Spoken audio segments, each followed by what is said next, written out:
Well, hello there. This is Joe Finn again, and this time, as you can see, I'm shooting outside in my garden. Yes, it's a beautiful day in California here, and I thought I'd tell you today a little bit about testing of um, new deployments by Google. And this is probably common knowledge, but it's worth refreshing because I'm seeing a lot of confusion by marketers that don't understand how some people did get hit, some other people did not get hit. What the heck is going on? So, um, the first concept I want to cover is something called bucket testing. By the way, if I'm squinting, it is because I'm shooting against the sunlight in order to give you a clear picture that that's good, but the downside of it is that the sun is shining pretty sharply into my eyes, and therefore it's a little bit hard for me to see the screen, and I'm squinting. Anyway, back to the topic of bucket testing. Bucket testing is where a test is rolled out to a specific subset of the traffic that Google is getting. Let's wait until this truck passes. 1 second. And so when the traffic that is chosen for the test the um, gets sent to Google, then they will see the results of this update, whatever the change may be. For example, different ranking, or a different snippet, or a different way to click on the URL, or whatever else they are testing. And the other people will not see it. As an example of a recent bucket test, I noticed that I was in a bucket where Google was testing um, a certain new form of AdWords, um, where the buyer was allowed to put a sign up form inside the AdWords, and some other people just couldn't get that, and they wouldn't see the same um, sign up form, but I was able to see it.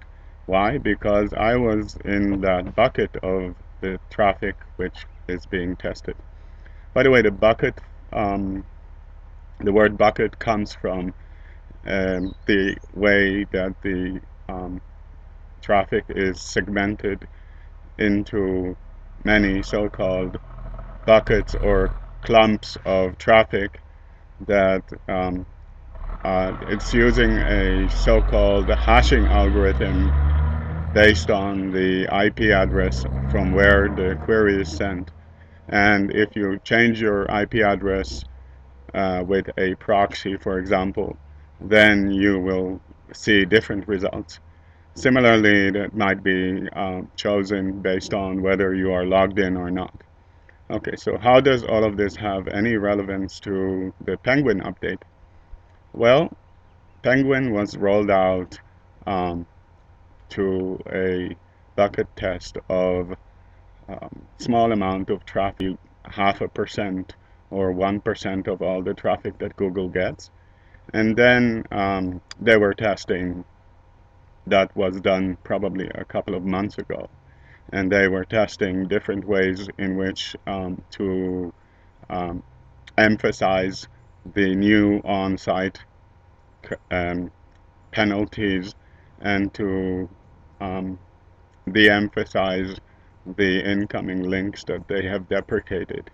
And after they tested that, and the reaction of the surfers to these changes that resulted in the search engine results pages, SERPs, then they rolled it out to a larger test, maybe 5%. And then a lot of webmasters started noticing, and there was a rumor mill about what the new updates were about. And the smart webmasters and SEOs noticed those changes, and they were concerned about them, and a lot of discussion was happening before the actual test was finished. Then, a couple of weeks later, they finished analyzing and tuning the results of these bigger bucket tests, and now they're probably in the 50 to 80% rollout phase, where some large percentage of the traffic is getting to see the new results, and a smaller percentage is not seeing the results that the Penguin update is supposed to give. Now, that's a bucket test for traffic. It's also possible to run a bucket test for different websites, which is there's strong evidence that that is also what is happening with Penguin.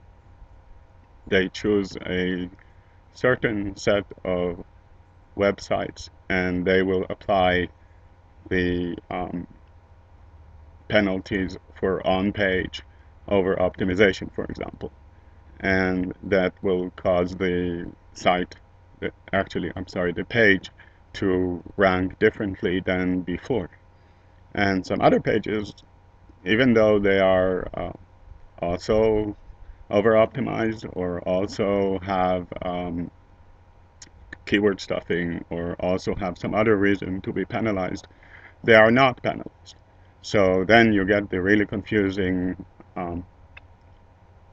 total information picture where some websites, even though they are doing things that are clearly in quote-unquote violation of the new guidelines, they are not penalized, while others that are doing these things are now penalized.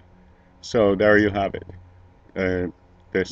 Let's summarize again. There is the way that Google tests updates is via bucket tests, and I'll put a resource probably from Wikipedia about bucket testing underneath.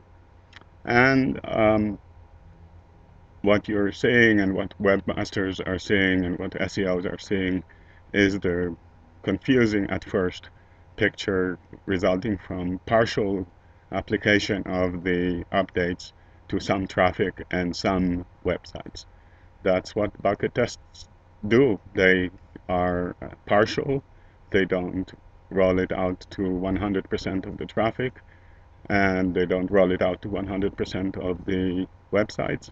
So therefore, you're going to see some traffic seeing the results, some other traffic not seeing the results, some websites getting the result of applying the update, and some websites not getting the result of applying the updates. Furthermore, to complicate things even more, Google is often tweaking the updates as it is being applied, as they are being applied to more and more traffic and more websites, because they are discovering abnormalities with the algorithms that are in this update. So the main takeaway is be patient. This is not over.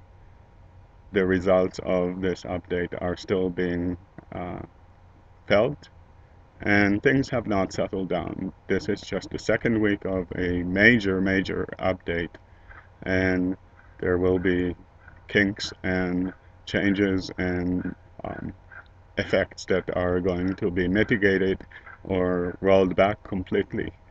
So, signing off, this is Joe Finn, yours in success. Bye-bye.